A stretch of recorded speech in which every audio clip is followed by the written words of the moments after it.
All right, welcome everybody. Studio tour time. Ellen Brennerman posted a studio tour this morning and she was saying, hey, let's see where you guys work. So here we go. My studio is a guest bedroom in the house that we no longer use. So we kind of have a remnant of that. There's my wardrobe. I actually use that to store t-shirts, shorts, boots, shoes. Up on top, my hat collection. I use them in the wintertime.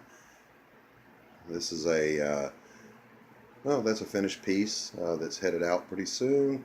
Where I print out reference stuff on old Gus there, piece of crap printer. Uh, Paintings I'm going to rework on the left. I'm sorry, that one's shipping out. Blank canvases, masonite behind it. 16 by 20s, that's your bread and butter. Use a lot of those. A little portable easel. These are rework pieces, things I'm going to be redoing. Just kind of stack them over in the corner over here. Put new works in the frames those pieces were in because I like those better. The greatest movie ever made, of course, was Casablanca. A good friend of mine, Mr. Randy McElroy, gave that to me. And then a abstract painting my son did when he was about 10 or 11 years old. I've always loved it. It's hung in my studio ever since. This is my boo-boo corner. This is where I sit and stare at a piece and let it annoy me. See how it's bleached out from the sun there. 4 light sources in here. One is the natural light. This is a north-facing window, so most of the day I get good ambient light through there. You can't work without the USS Enterprise present. And this is a custom workbench. Let me back up here so we can see. This is a custom workbench my stepfather built for me. I had it built to my height. Most cabinets in a home are built for short people. So like washing dishes or chopping vegetables is backbreaking because you bend it. If you're 6'2", you bend over at an angle that's just excruciating. So these are higher than that. I forget the exact height. Anyway, big tub of white paint, some gesso, alcohol, just various things. This is an actual custom color of green acrylic I had made up because I use it so much. I just get a bulk of it. I'm actually soaking my palette knife in alcohol to clean it. Accent colors, neutral colors, warm colors, cool colors. That's how I separate. I don't separate all the way out by color. I just know if I want a warm or a cool. Trusty old palette. Light source being propped by various and sundry things. Toolbox that I use when I go plein air painting. I load up what I need in there. Big tub of gesso, some masking tape, a plate that actually uses a backup palette. Faber-Castell acrylic pens, small brushes, larger brushes, dirty brushes, taking a bath, backing up. This is my custom easel. It will accommodate, I think that's 4 feet by, it goes all the way to the ceiling at 8 feet. Keep a water bottle handy always when you work with acrylics. So that's my mist bottle. Mentioned light sources. This is a standard fluorescent bulb. This is, pardon the glare, but that is a CF5000K daylight simulating bulb, and then a standard 100-watt incandescent that I keep back there.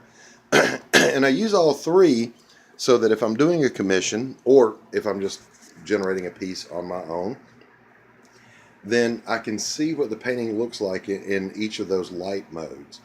So if it's going in a home where incandescent lights are used, I'll pull this in a little like so, and I will check the light values with incandescent. I'll check it with fluorescent. I'll check it with daylight. But while I'm actually painting or composing or blocking in, running all 3 at the same time. Standard backsplash. There's a huge cheapo painting thing poster I got at a dollar store, at a thrift store. It's a nice golden frame. Not going to work with getting it out of there, but it's going to become a big old painting when I finally get around to it. I just keep forgetting it's back there. Couple of right angle squares. I've got a T-square living over here that I use when I absolutely positively have to get a right angle. Not a big fan. Have a painting by Miss Prado that she gave me. I have other artists' works in my home.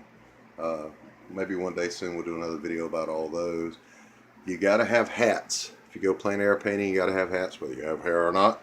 So I have quite a collection. That's my boonie hat. I wear it quite a bit. Got to have an apron. There's where it lives. So yeah, this is, underneath for storage.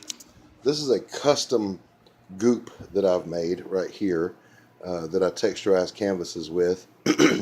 And then some, basically some ancient oil paints, a brush case under that, old frames that I salvage go under here. That's some heavy brown butcher paper. I draw on that. Trash can is there. The only thing that goes on the trash can is paper, so it doesn't need liners like plastic, paper, whatever. Just throw it in there. Take it out to the recycle bin, throw it in there. Some more old frames I haven't broken down yet, picked up at a yard sale. They'll go over here after I break them down. And that's it, folks. This is the whole operation. There's my tripod that films my rather amateurish attempts at doing videos. It lives over there. And that's it. That's the whole room. Small but functional. Everything I need is here. Oh, this hutch type thing was built by my grandfather for my father long before I was born. It's been painted over, hacked on, whatever. But it's great storage. It's full, but I'm not going to go digging in there right now. Smaller canvases and masonite boards are on this side. This side over here underneath has paper for the printer. It has office supplies, packing tape, boxes, that kind of thing. So anyway, there's the whole tour, guys. Let me see what your spaces look like. Tag me in one of your videos or screenshots or whatever. Contact me on the backside and let me know what your space is like. Am I missing something I need? I don't know. Let me know. Anyway, later today, I'm going to be shooting a video from a friend's photography studio. I am the world's worst photographer. So a friend of mine who's an artist and a photographer is going to be shooting some of my artwork for me so I can post the work. And we will get that out so you can see it pretty soon. Hopefully we can all learn something, I'm sure we can, about how to properly shoot our artwork. In the meantime, God bless. Keep slinging the paint. Bye.